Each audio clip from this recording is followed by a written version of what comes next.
Alan Chenworth here. We're down in the Henry Mountains. I'm going to try a little bit of dry washing. It's a bit early in the spring for that. Today is the last day of March, but I think it's dry enough that we can do it. I've got here a gold duster dry washer.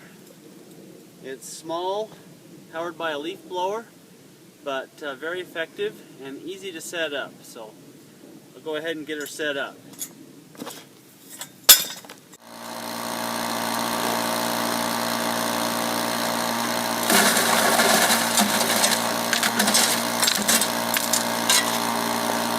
One of the things I like is most of these dry washers will have a built-in grizzly.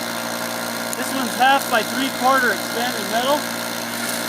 Means I don't have to screen the material. I throw it on, the rocks fall off the front, the fines go down and get classified.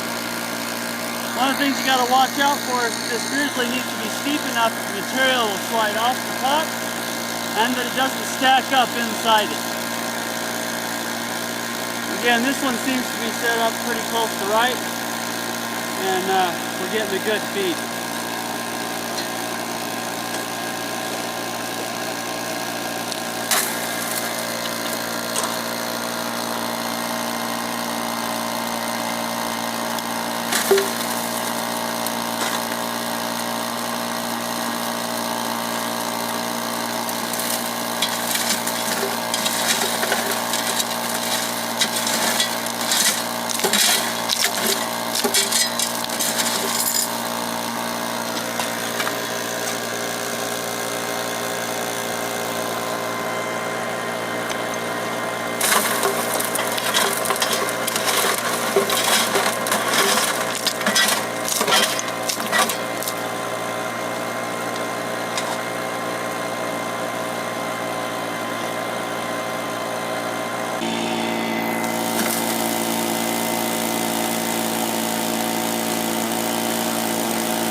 Alright, a little bit quieter.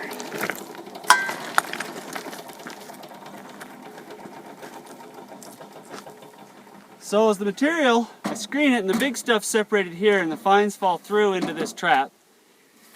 They come down, there's a hole right here at the bottom where they fall onto the main screen and slide down. Now these riffles are hollow underneath and they allow the gold to work down underneath here where it can't get out.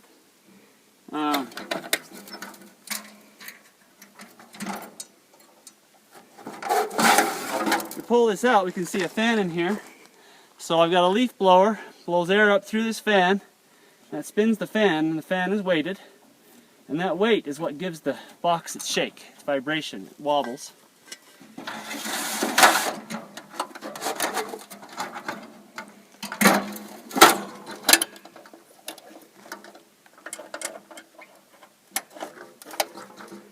And that vibration helps settle the gold, the air blows the dust out and helps to lift those sand grains.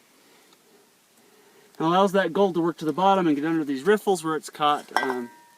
Dry washers are not very efficient. I figure this one's probably around 70%. The bigger the gold and the heavier the gold, the easier it is to catch, and so the more efficient the dry washer is. Up here in the Henrys, the gold is very heavy, it's about 92%. And there are nuggets here, but there's also a fair bit of fine, so I don't know what the recovery will be like. Like I said before I started too, I haven't actually worked this little section here, but somebody else had. And knowing what's in the area, I suspect there is some gold here, which is why I'm using this as a kind of a prospecting tool. I'll do a bulk run. I've done about half an hour, 45 minutes worth of working. If it's any good, I'll stay, and if it isn't, I'll move on.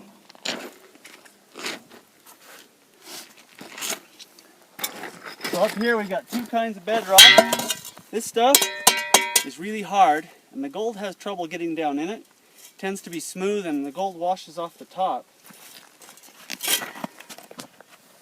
But up here we're into another layer of soft bedrock. And the soft bedrock tends to hold the gold. When it's wet, it can even be a little bit sticky. And the gold will get in there, and get down in the cracks and the crevices and stay. So when I work this stuff, I try and take probably the top inch or so of material, right, just take the top of the bedrock with it, and hopefully there'll be some gold in there. Another thing in the Henrys, you see these speckled rocks?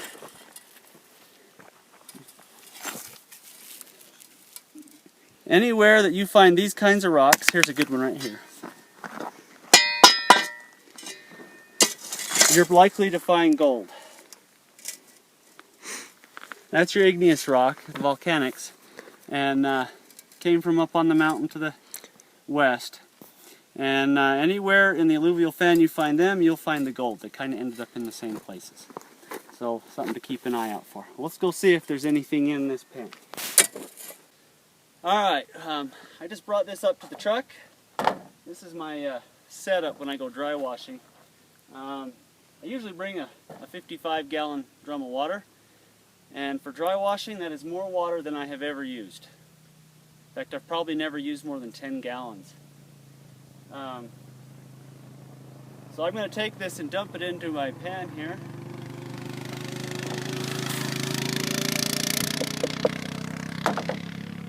I keep a small pan.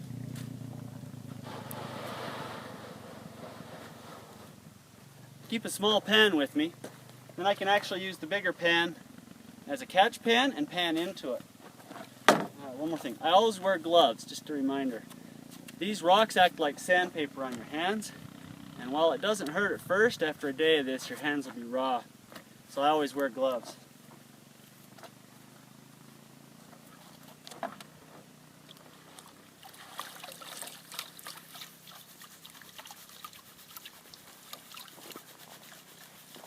Yeah, come on in close. Take a look at this. Alright, so I've got about a tablespoon or so of material left. We'll flip through this and see if we're getting any gold. I'm starting to see some gold come out.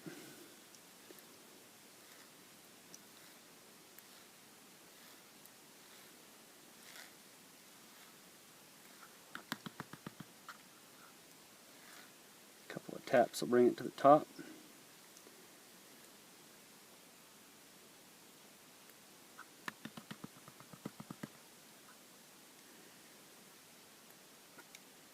Alright, and there it is. You can see the gold right up in here. We don't have any nuggets in this cleanup. We do have some nice yellow, chunky gold. And it's not as good as I was hoping for, but I think this area might actually work out. So I'm going to give it a little bit more time down there. So that's gold panning down here in the Henry Mountains. The Henrys are a good place. I know it's a bit of a drive from just about anywhere. But it's a good, wide open desert country. There is a little bit of water in the creek, and there's a public panning area that one of the mining companies here keeps open for the public to use, so they stay out of their commercial digs. And there is decent gold on that, anywhere from fines to nuggets. So the Henry Mountains are a great place to come. It's end of March. I think today's the last day of March. And it's about 70-75 degrees, and it's only 9:30 in the morning. So the weather is perfect down here for working and digging gold. It's a great springtime and fall time area. Have a good day.